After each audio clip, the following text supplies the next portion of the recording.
Hello, everyone, and welcome to Smart Talks, powered by Geniecast, with support from the Nitrous Effect and the Emerson Leadership Institute and the Shape It School of Business at St. Louis University. I'm John Lanius, the Chief Operating Officer here at Geniecast, and today our Smart Talk is entitled Traditional Mastery in the Modern Age with William Reed, coming to us from Yamanashi, Japan, where it's 8 a.m. tomorrow. William is from the future. Back to the future, yeah. Welcome to Smart Talks, William. How are you? Oh, thank you, John. I'm feeling great. It's great to be on. Thank you for having me. Absolutely. Well, so I'm curious, what is the weather like today in Japan? Okay, well, it's actually not that different from St. Louis because I think we're at the same latitude, but we're entering the spring season, and Japanese like to celebrate with haiku. So I've composed a haiku. It's actually a Matsua Basho haiku. And what it says is spring. The spring is almost a ready panorama, moon and plum blossoms. Will you say that in Nihongo? Okay. 春もやや、景色整う月と梅。Domoregato. I love it. I love it. All right. So thank you for sharing that. And just so everyone's clear, that's your calligraphy as well, Yes. correct? Yeah. Fantastic. All right. So I'm actually going to read your bio. The reason why is because I don't want to miss anything. So William Reed has extensive experience with samurai code and culture, ranging from popular culture to storytelling to actual practice. He's been studying the Japanese language as well as Aikido, Shodo, which is calligraphy, for over 50 years, and currently has an 8th dan, meaning black belt, in Aikido, the way of harmonizing energy, a 10th dan in Shodo, again, calligraphy, and a 2nd dan in Iaido, which is the art of drawing the sword. William has been in more than a dozen Samurai Documentaries and national television broadcasts as commentator and navigator at historical sites, and his calligraphy, which you just saw, was used for the title page of these programs, which is a great honor. His participation as navigator for 8 different NHK journeys in Japan has given him direct experience in samurai history, culture, and the ninja. He has been interviewed about samurai culture on more than a dozen podcasts and nationally broadcast radio programs. William was a regular commentator on Yamanashi Television for 5 years, often demonstrating or visiting sites with samurai themes. He is a professor of Japanese arts and culture at the International College of Liberal Arts, iCLA, where he teaches samurai code and culture, calligraphy, and kanji culture, Aikido, Nanba, which we're going to talk about, which is samurai walking, and career design. William formed a club at iCLA to build handmade samurai armor from scratch. He is the director of the Yamanashi Association for the study of samurai signatures and serves on the Japan Sports Agency Committee for Budo Tourism. Again, William, quite an amazing background. Welcome again. Thank you. When I hear all that, I wonder how did I find the time? I love They're it. they're all connected, so one leads to the other quite nicely. Absolutely. I often say that myself. Like if you study one or many things deep enough, they all connect, right? Yeah. Love that. All right. So we already know that there's numerous questions that have already come in. Thank you so much for those.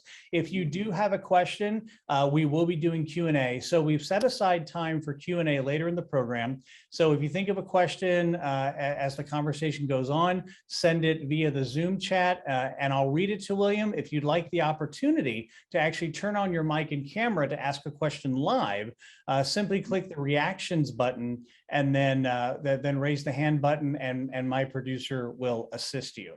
So, okay, William, so for those who are watching in St. Louis, they may not know that you're originally from St. Louis. So why don't you talk a little bit about your origins in St. Louis and then how you ended up in Japan to create quite the long list of accolades. Yes. I grew up in St. Louis and I was there until college. But actually something happened to me way back in 1963 when I was 11 years old. I was walking home from school and suddenly my friend and I were surrounded by these bullies. And thinking back, they didn't hurt us, but they certainly scared us. It was a psychological trauma because we realized there was absolutely nothing we could do to defend ourselves. So the next day I went to the local dime store or drugstore, which had paperback books on the little rings, you could turn them around, and it was mostly comic books and things like that. But I found one book, and I still have it. It's called The Power of Aikido. And it had these little illustrations in here, and it said that you could do this with multiple attackers.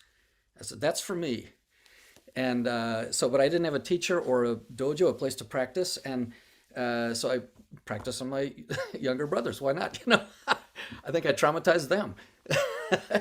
But then later, when I was in college, I found that book again in the college bookstores. Oh, I remember that book. And next to it was this book, Aikido in Daily Life, which was by Koichi Tohei, the man who became my teacher for many years. And I said, I'm going to Japan.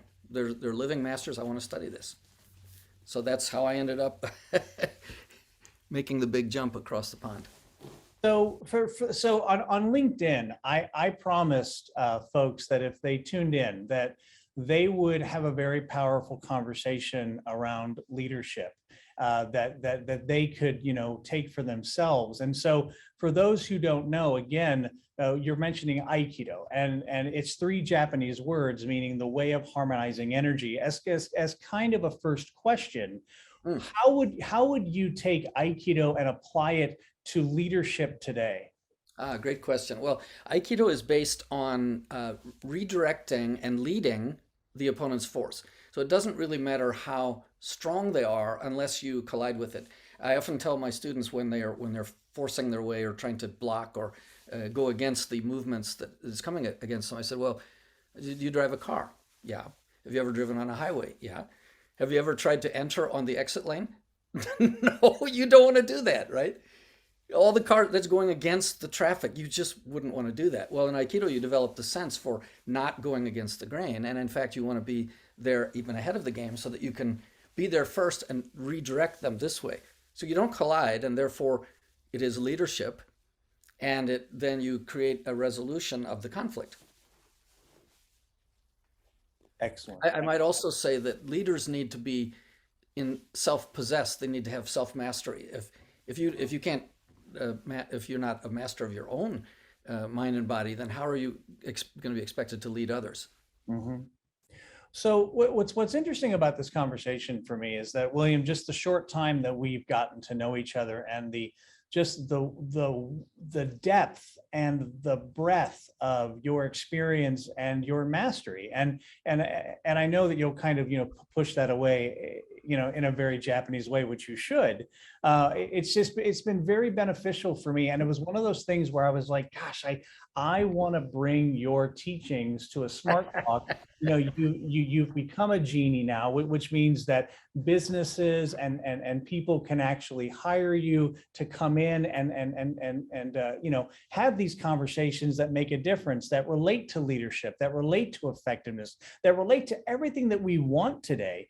And so, there's a lot of concepts that may be foreign to some people today. And so I'm going to be listening for that and kind of bringing things back. Because since you're in the culture, it's like there's that expression of the 3 great mysteries, water to the fish, air to the bird, and himself to the person, right?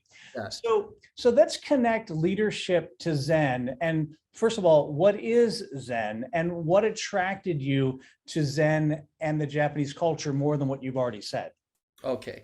Well, Zen is a word meaning meditation. Many people today talk about mindfulness, and I think although Zen has periodically taken on popularity, even in the 30s, and again in the 60s when I was growing up, there were entire bookshelves all about Zen. It was Zen Buddhism. It's a form of Buddhism, and now you not only do not find the bookshelves and the books on Zen, but even the bookstores are gone. But the books were really popular in the 60s. And then, of course, Steve Jobs was really big on Zen. And even now, Google and Microsoft, they all do mindfulness training. And that all comes originally from Zen. Well, one of the books that influenced me was this one, Zen and Japanese Culture by Daisetsu Suzuki. And it's quite a thick book. and it's got some beautiful illustrations, which of course include a lot of calligraphy. That's the way they wrote in those days, and Miyamoto Musashi. And the topics, I'll just read from the table of contents. What is Zen? Zen in the study of Confucianism, Zen in the samurai, Zen in swordsmanship, Zen in haiku, Zen in the art of tea, love of nature. And to me, this was not only a fascinating form of spiritualism, but what I liked about it was you had to actually, the mind was something you could show, you could see, and you could show. You couldn't fake it. You couldn't just have a long beard and say, you're the guru and, you have to listen, follow me, right? You had to prove, and that was the way you'd also polish your own understanding through your artwork. And this might be a tea ceremony or a work of calligraphy or building a Zen garden or something. But there's a physical component through which which reflects the inner state. And I thought that was really interesting. And plus the idea that this was something that could be found throughout Japanese culture and is such a huge influence, even people who don't really think about Zen so much. And the fact that there are living masters today that you can go and study with in any of those fields. Mm-hmm.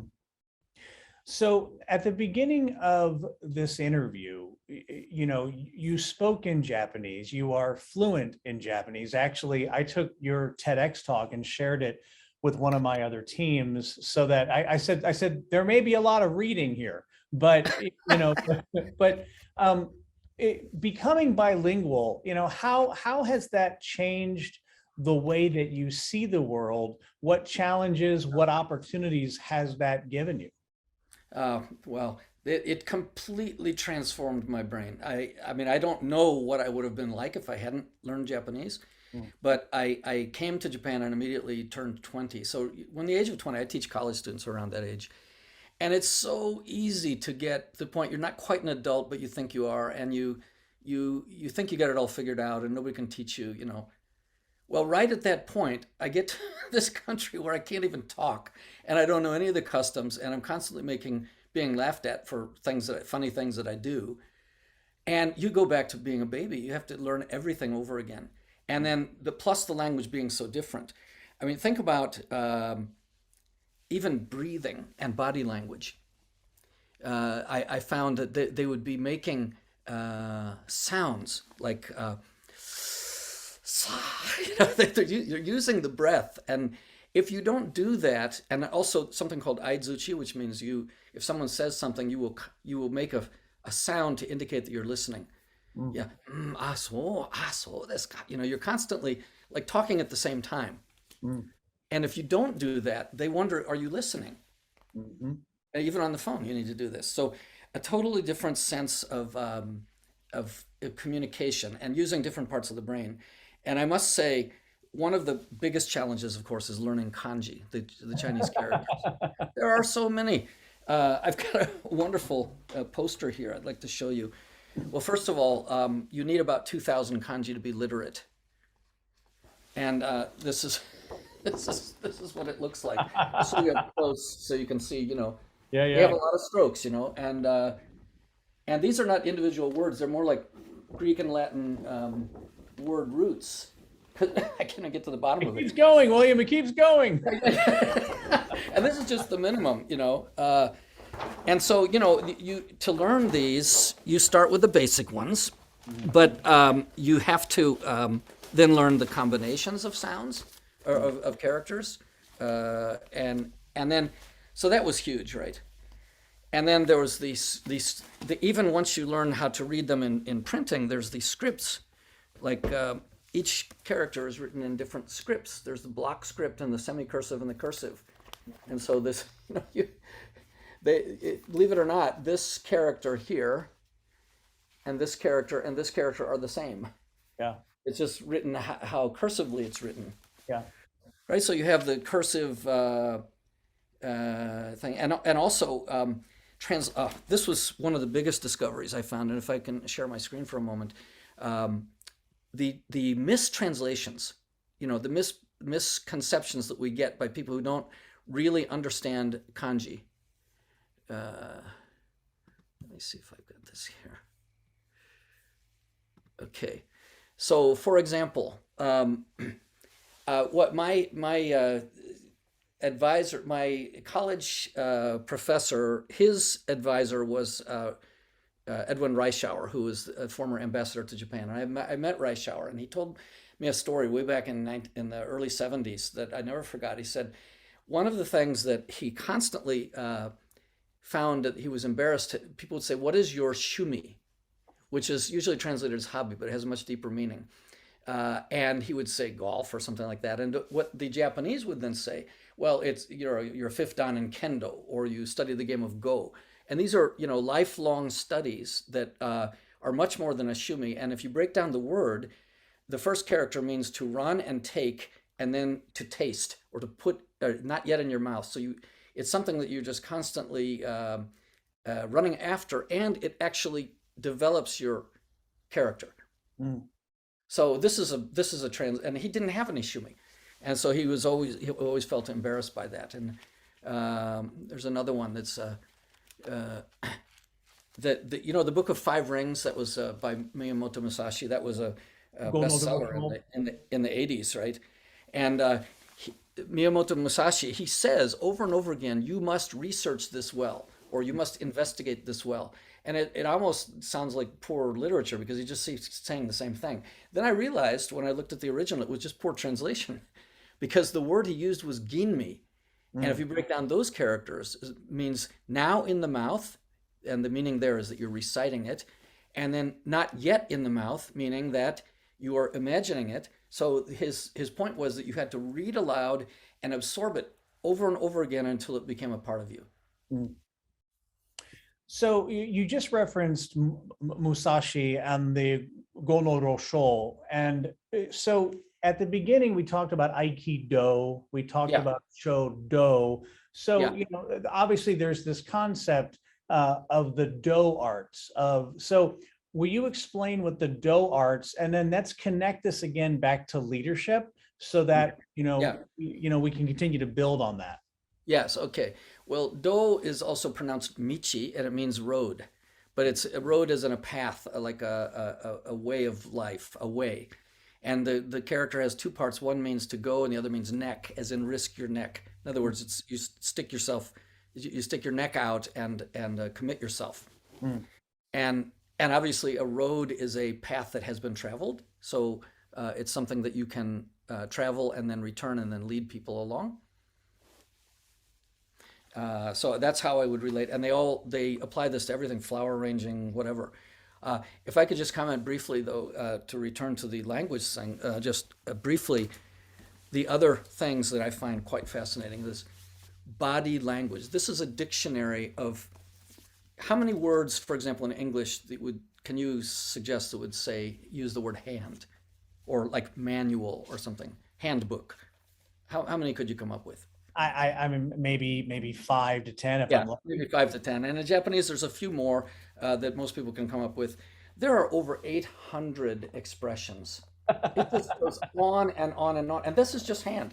There's 35 pages in the dictionary just using hand. They have the same thing for eyes and ears, and almost everything they do in the language uses some part of the body to express what we would generally translate in psychological terms or functional terms. Like even big company is a big hand, right? Or a player is a selected hand. A hand is a strategic move, So I find that quite fascinating. And then you also have even a dictionary this thick on words related to rain. So the sensitivity to nature and to, just subtle changes. And then lastly, my favorite, they have these onomatopoeic words. And so you would express, and there's no kanji to go with these, so they're really hard to learn. Yeah. But for example, saba saba, how would you have any idea what that meant, other than it means carefree, detached, fresh, neat, or feel relieved. Or jime jime, melancholy, depressed, dark, gloomy, damp. And they're just all repeated double sounds. It's like baby talk, Gata gata means complain or rattle or tremble. And you just have to learn them. And they use them in context. So everything's it's a high context language. Yeah, the U.S. government actually categorizes the Japanese language as level 5. Obviously the Romance languages, you're able to pick up different words depending on which culture you're in, but nope, not with Japanese. You just got to get it. That's right. Well, all right. So kind of shifting from language and just for me, for what I'm hearing when I relate to what you've been saying around leadership is that when you talk about the fact that there's 800 possible variations for hand, sometimes in leadership, we sometimes think that there's only one way.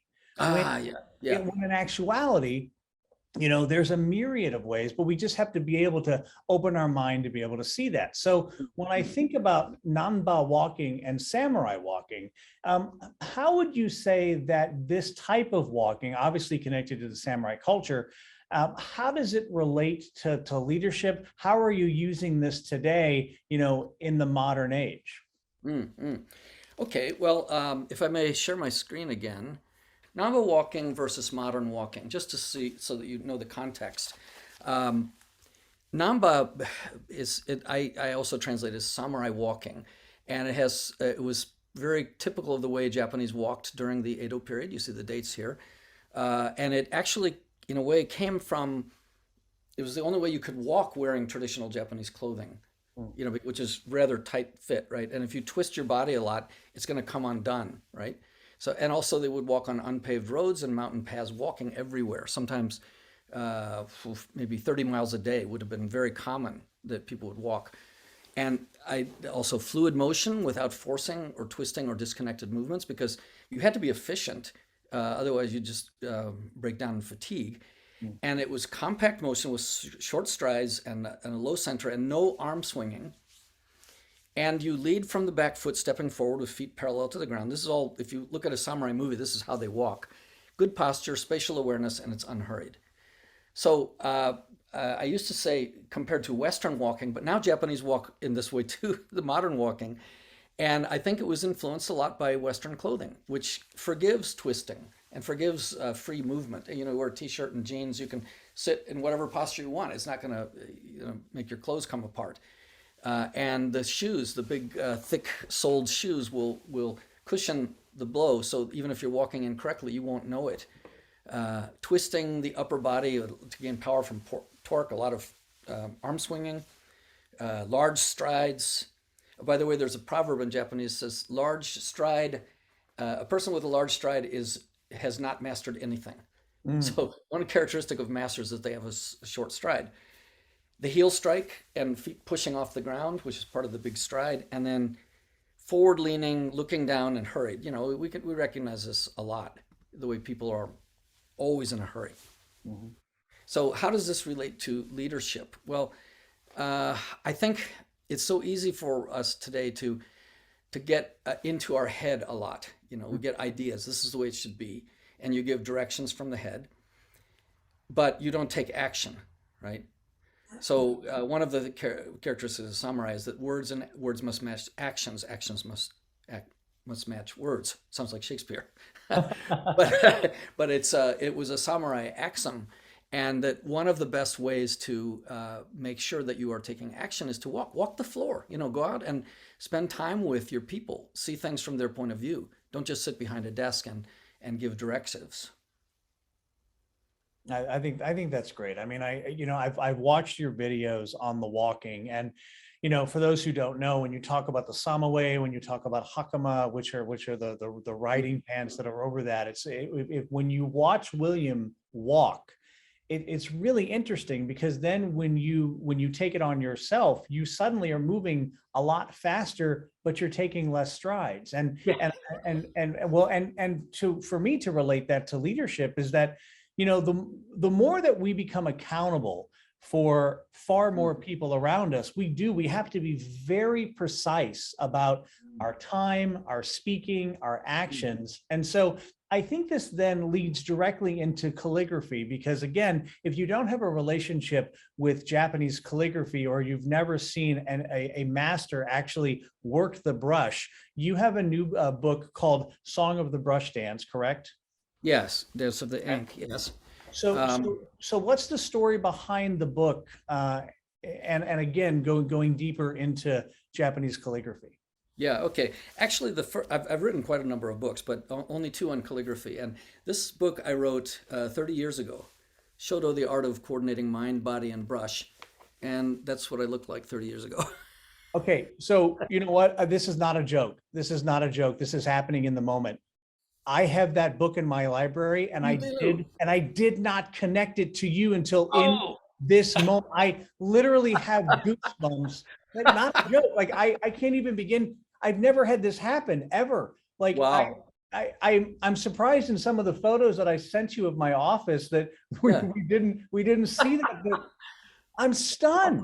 That's awesome. Yeah. So we've been connected for more than 30 years already. So th- Absolutely. this is the new book, the update. It's actually a completely different book, but Song of the Brush, Dance of the Ink, The Path to Self-Discovery Through Japanese Calligraphy. Mm. And there's one of the theme of the book, Song of the Brush, Dance of the Ink. This is a scroll that I painted that says that 30 years ago. Mm. I'm looking at it. Very nice. And then this is the one I did last year, which is, it's the same calligraphy, Yeah. but it's the same scroll, but a very different style of calligraphy. Yeah, and so speak to that. So, obviously, as we refine, as we age, and with experience, like things change. Our handwriting changes, our Yeah, calligraphy yeah. changes. How do you equate that to a conversation of leadership or even mastery, for that matter? Mm, mm, mm. Well, traditionally elders were respected, and even though they might have lost some features of youth, they would gain wisdom, hopefully. Nothing worse than getting older and not getting any wisdom, right? But I think, and the martial arts have suggested this to me, and I've experienced it, is that you don't have to get old in the traditional sense as you get older in years. Mm. In a couple of months, I turned 70, but I feel, as good or even better than when I was in my 30s. And I think part of it is martial arts training, but also walking. I walk a lot. Of course, Nanba walking, but I try to walk 6 to 8,000 steps a day. Mm. And you're if you don't walk, like if you're sitting down 8 hours a day. Now think about it. You go to the office, you're at home, you're watching TV or something, you're eating dinner. It's so easy to sit for 8 hours. Mm. So easy. Even if you go to the gym for an hour, it doesn't take you out of the definition of a sedentary life, and that makes you much more predisposed to all kinds of illnesses, diabetes, heart disease, cancer, just a long list of things that we would hope to avoid and that are preventable if you walk. And just walking that, it's an hour and 20 minutes maybe at most, but you don't have to do it all at once. But if you do that, you can actually maintain good blood circulation, youth. In fact, I don't know, the life insurance company, AXA, it's the largest life insurance company in the world. They actually have an app that tracks the number of steps you take. And if you walk 10,000 steps a day for, let's say, 125 days a year, they'll reduce your insurance premium from 5 to 10 to 20%. Hmm.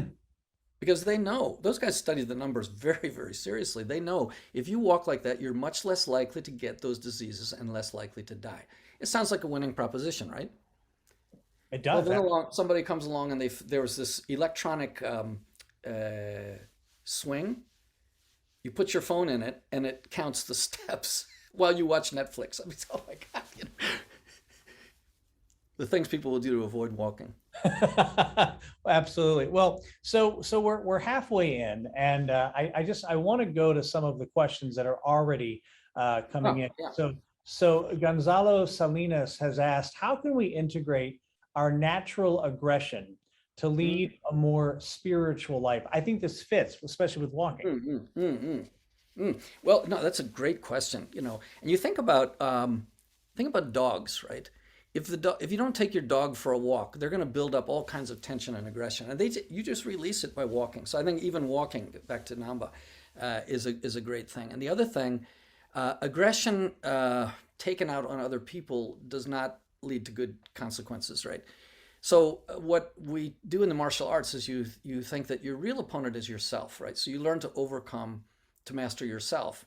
You want to be better than you were yesterday, not necessarily just better than the other guy, because somebody else is going to come along and be better than you. So you measure your progress by competing against yourself. Okay, that's great. And I think another question that relates, and by the way, this is an opportunity for, if you have a question and you don't want to ask it yourself, go ahead and put it in the chat. And then my producer will get that to me so I can ask those. So Julian Wood, she asks, what are techniques beyond what you've already said that you use personally to disconnect and relax when you're feeling stressed? That's of course, like anybody else, I experience stress, or there are certain situations that make you nervous, but particularly when I was younger. But I got asked that same question when I was on TV. It was right before we went on air, and the newscaster that I was sitting next to said, when do you get time off? When are you most relaxed? And I said, as soon as that light goes on air, I'm most relaxed. So I don't separate my performance time and my practice time. I practice as if I'm on air, and when I'm on air, it's like I'm practicing. But that took a long time to get that. So really, to answer the question more directly, I think breathing makes a huge difference. There's an old Indian story that says that the number of breaths you take in your life is fixed. So each person would be individual, but if you breathe rough, deep, shallow breathing, you use up your quota right away, right? And if you can lengthen your breath, you actually lengthen your life. So I think it's very important. Maybe there's all kinds of breathing exercises, but I think the easiest one to practice is just when you finish exhaling, then pause. Don't hold your breath, but pause for a count of 3. So I'll do a very short exhalation, but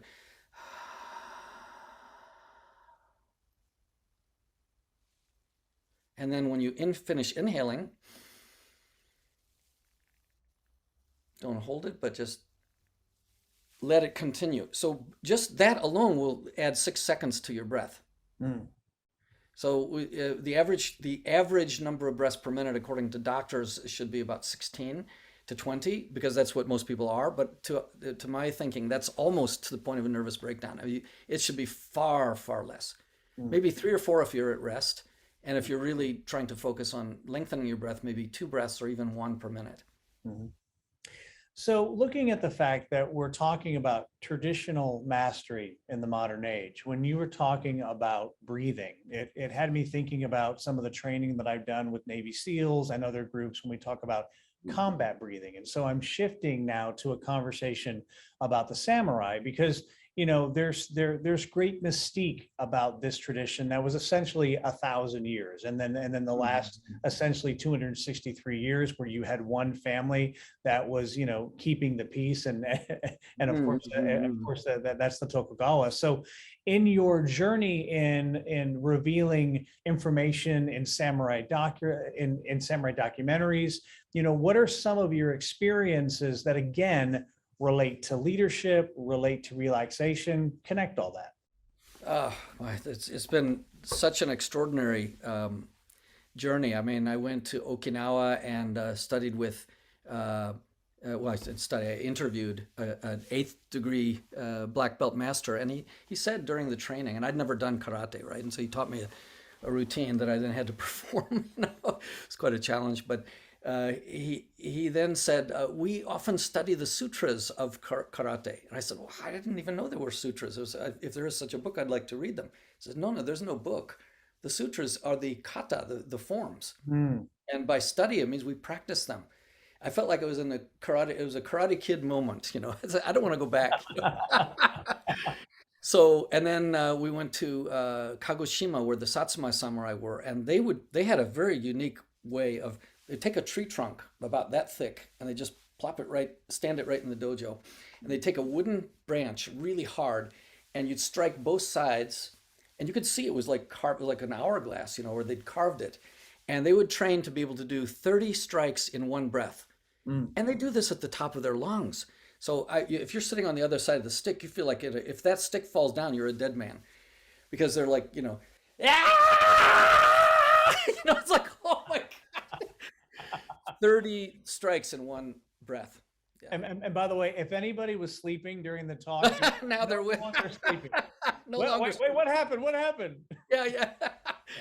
So I mean so just to experience some of those things, and then you remember the old Kung Fu series, and one of my favorite scenes, one of my favorite scenes from there was when Master Khan calls the young Kane, he's 12 or 13, and he says, "Quickly as you can, snatch the pebble from my hand."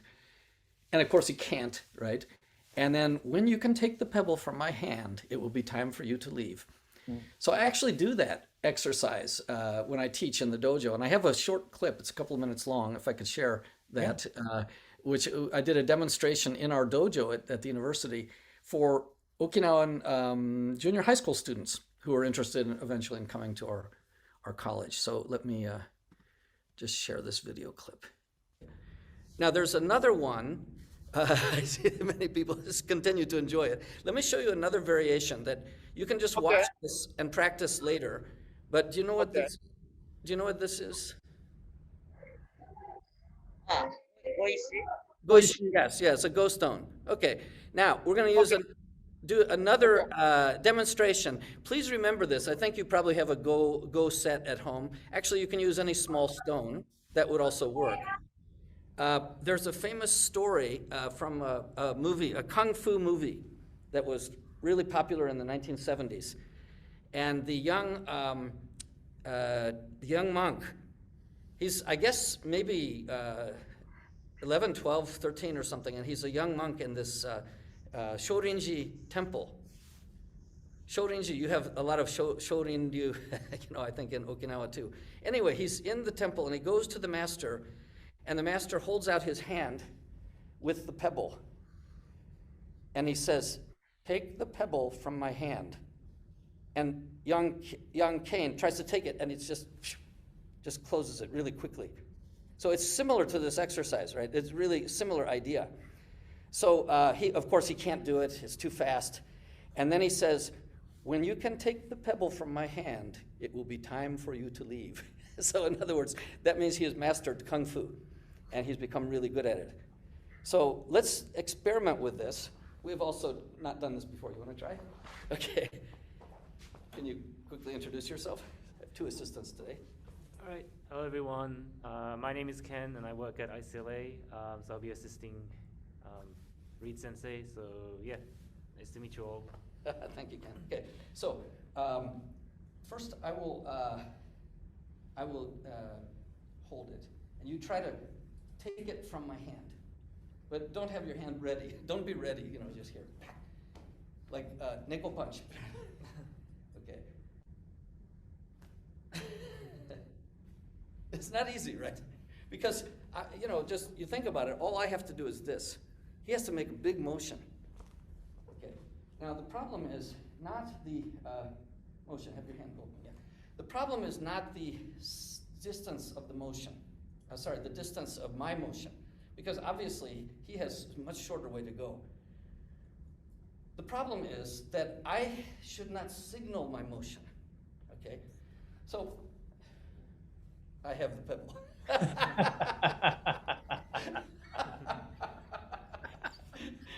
Caught you sleeping.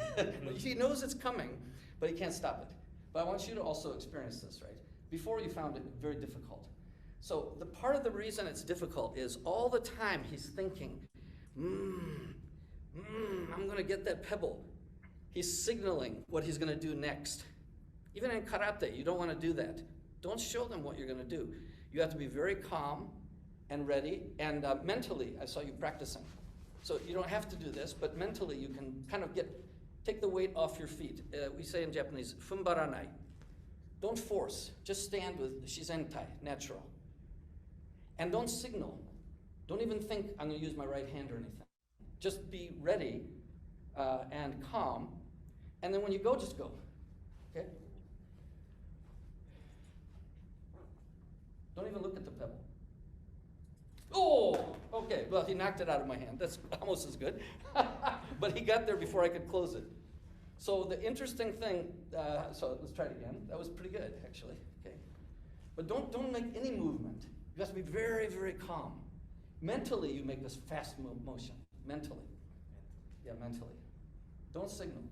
Don't do anything like this. 無駄の動き一切しない。Oh, he got it. See, he got it. First time to practice. Really good. Yeah, very good. So I think that's a very, it's similar to the tenugui takeaway. Very similar. Okay, yeah. It's a really interesting exercise. You know, the guy's doing it for the first time. Yeah. And we oftentimes when we're sitting, we're thinking of something else, right? We're look like we're standing there, but we're actually mentally we're not physically present, right? So to be just so calm, and then when you act, you act. When you're at rest, you're at rest. That's a really Zen concept. That's something that we work on in samurai arts a lot. Yeah, and I think that's great, especially if we're connecting this back to leadership. When you talk about, you know, not signaling what you're going to do before you do it. You know, you're because if suddenly you see me doing something, then you have time to defend that, and it becomes a whole different conversation. So let's take that. I'm gonna go to a question real quick. I don't know who asked this because all I can see is iPhone. So whoever has the iPhone, which maybe all of us do, it says good morning. So they must be in Japan. Great talk. Could you comment on how to be a good mindful leader in a stressful situation on the work floor in a traditional art or craft workshop? Sorry, I'm not sure I understand the question. How to be a good mindful leader in the workshop or through a workshop? It just says on the work floor in a traditional art craft workshop. I think if we just take it like, you know, to be a good mindfulness leader from your perspective, you know, in the work environment, how would you, you know, speak to that? Well, I am fortunate to know a number of executives who are of very well-known international companies, and they almost all tell me, and some of them are actually martial arts friends, like Jerome Shishan is a president of Godiva Chocolates. He's just become world president. He's also a Kyudo master, and he, you know, they all struggle to find the time to recenter themselves through some form of training. And again, I think the ones who are successful have a do or a path that they can train themselves with. And the ones who are still struggling with it try to do it through a hobby. Oh, I'm just going to go, you know, listen to music, or I'll play golf or something. And nothing wrong with those things, but it doesn't really, they don't have time to do it anyway. And so when you're constantly being taken off center because of your work demands, it's difficult to be a good example. I mean, John, maybe you remember when you were a kid, there's certain adults that you sort of admire. You just respect them, just the way they are, their way of being. It might be a teacher or hopefully a parent. And there are others who they're scary, right? You don't want to be around them. And I think that leaders need to have that sense of self-possession. And where does it come from? It comes from training, and not necessarily just all work. It's something you can bring to work, but I think it's easier if you follow a discipline that can give you that sense. Yeah, and what was interesting about what you said about that executive was that you said he studied Kyudo, which is Japanese archery. Yeah. And so what I think is interesting about, I mean, we could go deep into Eugene Harrigal and we could talk about his concepts of that. But let's connect this back to you because we've got about 15 minutes remaining. And by the way, if you have questions, please put them in the chat. We will get to those, I promise. So if we take again Kyudo, Aikido, Iaido, you know, what attracted you to Aikido, Iaido, mastery of the sword? And again, if we can, you know, weave that leadership through there. Yeah, okay. Actually, having mentioned Jerome, I should also say that he wrote a book called Target, which was about his experience of applying Kyudo philosophy to business. And he was actually able to triple their profits over a period of 5 years. Triple. And when he says it's real. I can say, yeah, you can apply this to business. Well, what have you done with it, right? But he's actually done it. And so I think there's a lot there. But one thing I have done, though, is analyze the process of mastery. So again, if I try to share my screen, Oftentimes in martial arts, we talk about mind, skill, and body. This is the vertical axis. And then there's also shallow learning and deep learning, which I made as the horizontal axis, but you have to pass through skill. So in the upper left, it's all a mystery. It's all about discovery. It's a lot of fun, but it's shallow and it's all basically mental. And then as you learn, as you get into it more, you gain experience, but it's still pretty much cerebral. If you really want to make it a part of your body, to learn with your body, you have to pass through the skill center. So you go to the lower left, which means you're engaged in the practice. And then as you engage over time, you develop the ability of mastery. And this shows in your performance. So deep learning is what we're aiming for, but it takes time. So when you talk about learning, so first of all, that was great. I really appreciate that you've brought all these extra imagery for us to review and look at. And again, for those who haven't spent much time with William, I'm telling you right now, like just a 30-minute conversation with him, it's amazing. And that's why, for me, one of the things that I love about you becoming a genie here at Geniecast is that you're now available to audiences around the world. So if you just wanted to take mindfulness, if you just wanted to take leadership and mindfulness, connect all this. It's such an incredible conversation to have, especially outside of Japan, because it's not the way the rest of the world thinks, and obviously how we think creates our reality. So let's shift to here in the last few minutes. So you're obviously a professor of a liberal arts college, in Japan. What's your experience been like? What have you noticed as a Caucasian in Japan who's fluent? Speak about some of those experiences. Thank you. Well, it's very easy for people to say, "Oh, well, that's different. You've been doing it for 50 years. Oh, you had great teaching, and your situation is different." So, and in fact, I'm now entering my 8th year as a professor at the International College of Liberal Arts. You can put that into the chat, the link of that. But I now measure my mastery not by what I produce, but what my students produce. And I've got an awesome slide to show you on this. This is taking this process. This is a student from Finland. Now, most Japanese look at this as, wow, she must have been doing calligraphy for a long time. No, only 8 weeks, meeting twice a week. And I was stunned when I saw how good this was. It made me feel good because I thought, this works, right? And then there was another girl from Russia who participated entirely on Zoom. She did everything. She couldn't even get materials at first. And if you look, it's just exquisite calligraphy. People look at this. Oh, she must be like a Nidan at least. How could she do this entirely on Zoom? And I'm so proud of them for being able to do this. But it also let me know that you can take somebody who has no experience with the language, no experience with the brush, and you can bring them to that level in, say, 20 to 30 hours, which is not that much time, 2 to 3 months. So William, you just said something to me that's really interesting. When I've heard people say, "Oh, well, you really can't make the same kind of difference virtually than you can in person." And what I love about what you just demonstrated is, I've looked at Japanese and Chinese calligraphy for most of my life, and this is gorgeous. It's got soul, it has body, it has depth, it has all of that. And again, how many weeks was this? Well, it's a 3-month semester, so she did this within 3 months.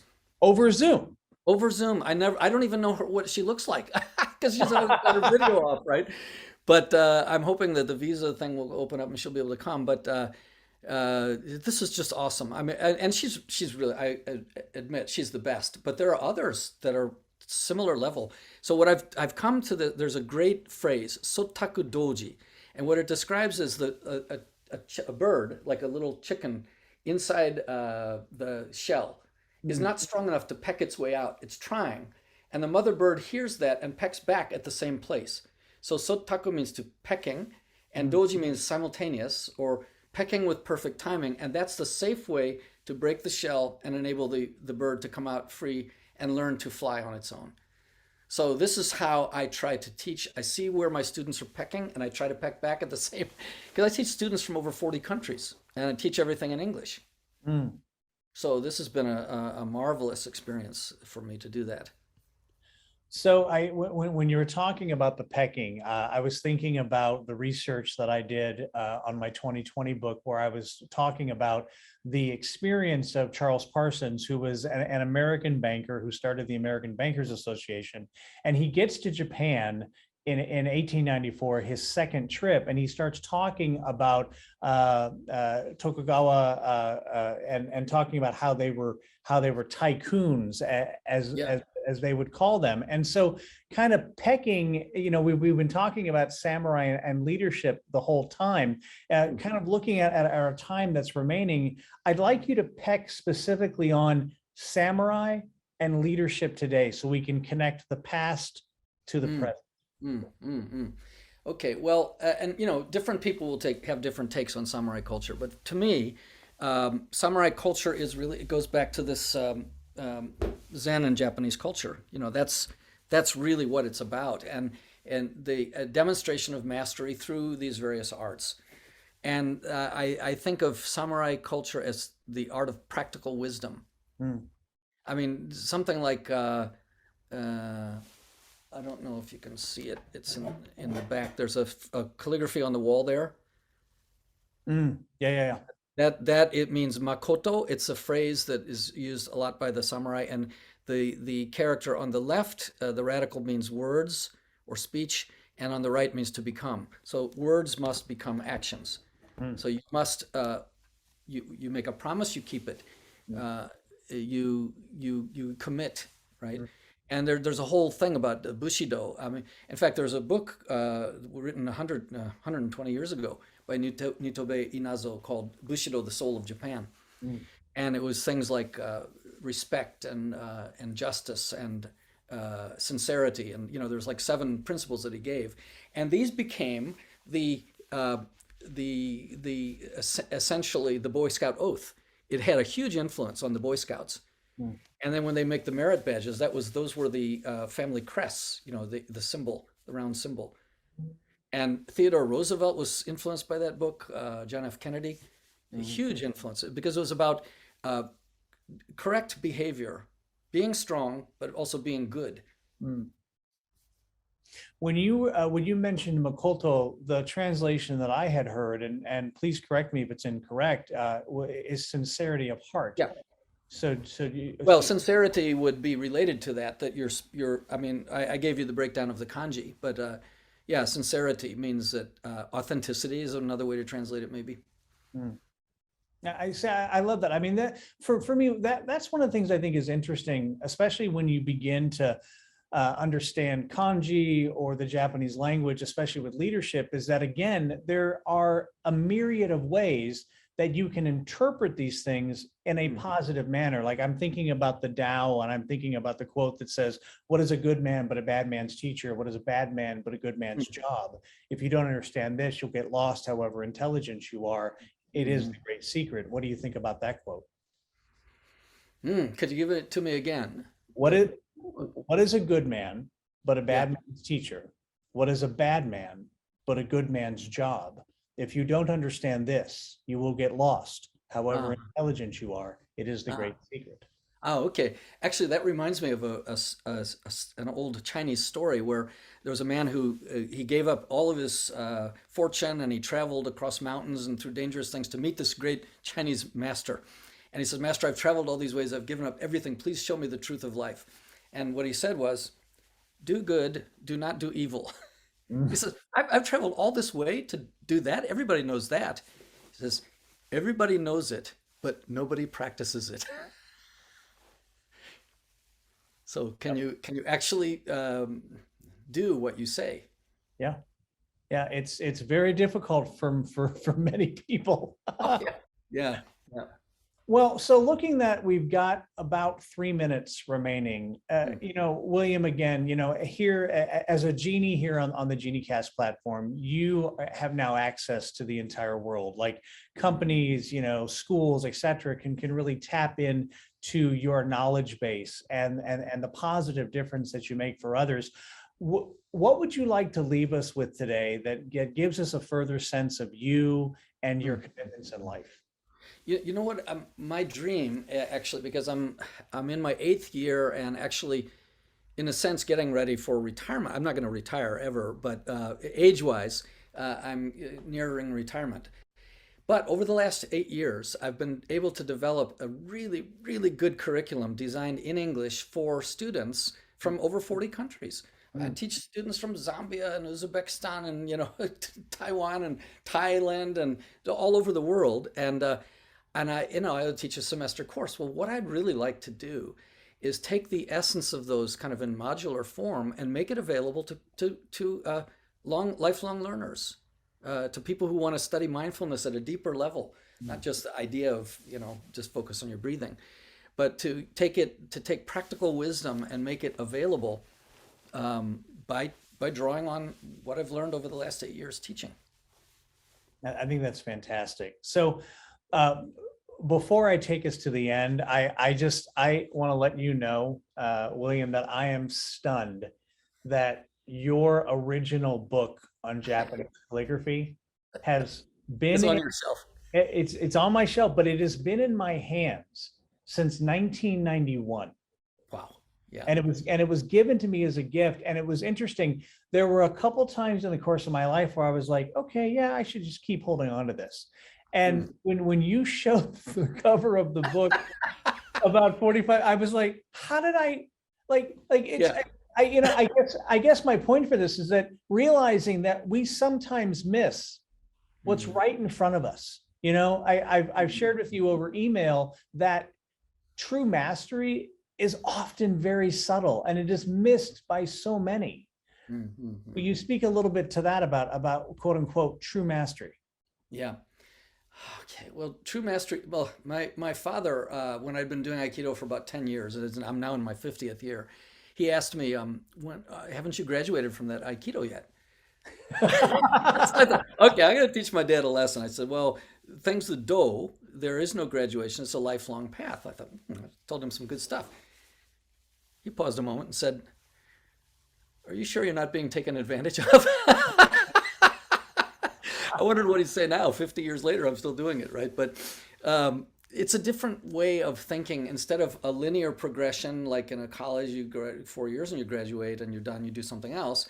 It's a seasonal thing. You go round and round and round. And it's not back to the same place, but you back through the same processes.